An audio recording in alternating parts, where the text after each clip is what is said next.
It's already the second model of a Frontier Airlines from Herpa Wings and Scale 500, and just like the first model, this model comes with a major improvement but also with a major issue. What's that all about? We'll find out after the drop.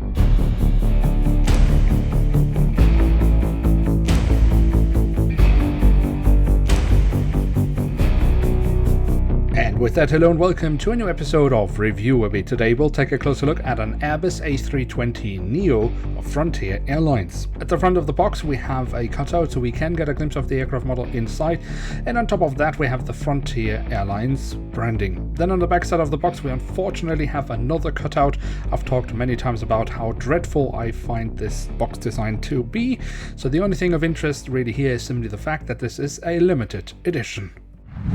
And here she is, the Airbus A320NEO in the current standard livery of Frontier Airlines with Wilbur the Whitetail tail design. This is already, as I mentioned in the beginning of the video, the second Frontier Airlines model we have gotten from Herpa Wings, and it is also the second Airbus A320NEO with the reworked engine mount, which is awesome because it solves one of the biggest issues the A320NEO family aircraft models from Herpa Wings have had. But one thing at a time, let's start our tour around the aircraft with a look at the tail section, where we on the vertical stabilizer have an image of a deer, which is known as Wilbur the Whitetail. On the fuselage we then find the full registration code of the aircraft, the flag of the United States of America and the web address of the airline, and towards the very tail of the aircraft we do also have a bit of detailing around the APU exhaust. At the front of the aircraft and across the fuselage we then have the Frontier branding, and underneath the cockpit windows we have the name of the aircraft, which, as I mentioned, is in this case Wilbur the Whitetail. The cockpit section itself doesn't offer us too much detailing. It has the cockpit windows and the window wipers printed on, and that's about it.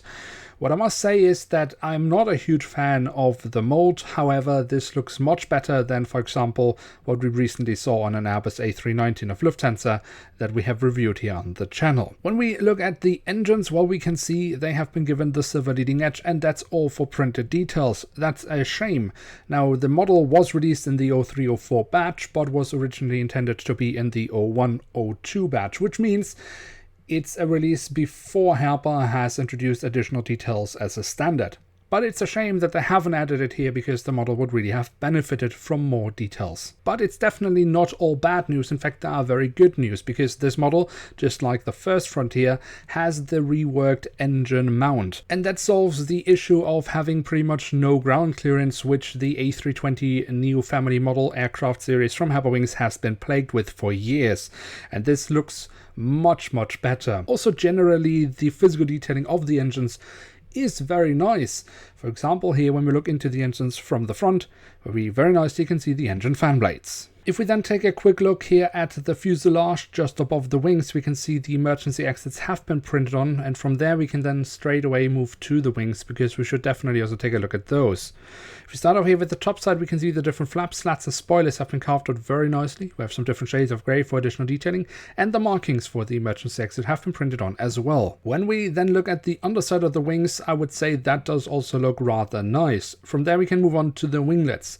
That's both my highlight of the wings and also my biggest concern. While I do believe that Herpa has done an excellent job with the print, I'm a bit concerned about the angle of the winglets. On one side I would say it is rather steep, but pretty much bang on as it should be. On the other side, however, it has clearly been overbent, and given that we had a similar issue with the first Frontier Airlines model, I would say take a closer look at these models before buying them, just to make sure that your models are not affected by this. And from the winglets we can then move on to the landing gear. That is the standard landing gear that Herpa uses for all the Airbus A320NEO family aircraft models. That is a good thing for the main landing gear, but a bad thing for the front landing gear because the front landing gear is definitely not true to scale. And then last but certainly not least, we do also have the doors to the cargo compartments printed on here in the back of the aircraft and here at the front of the aircraft.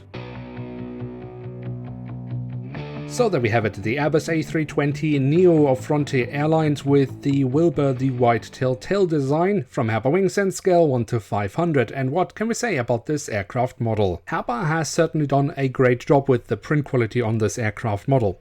While it is a shame that we haven't gotten the additional details on engines or the fuselage, the details they have added they have done very nicely. When it comes to the physical detailing, we have a mixed bag. It is great that they have the new and reworked engine mount because it solves the really old problem of having pretty much no ground clearance with all the Airbus A320neo family aircraft models. And while I'm not a huge fan of the mold around the cockpit section, we have also seen much worse in recent releases, so this is much more closer to being acceptable in my opinion. However, the front landing gear is unfortunately still a joke. And then, as I mentioned, there are some inconsistencies with the winglets, which I definitely recommend you to take a closer look at before you buy these models. But overall, I would actually say that I rather like this aircraft model, and I'm really happy that Herpa has featured a new airline and hope to see much more of that in the future as well.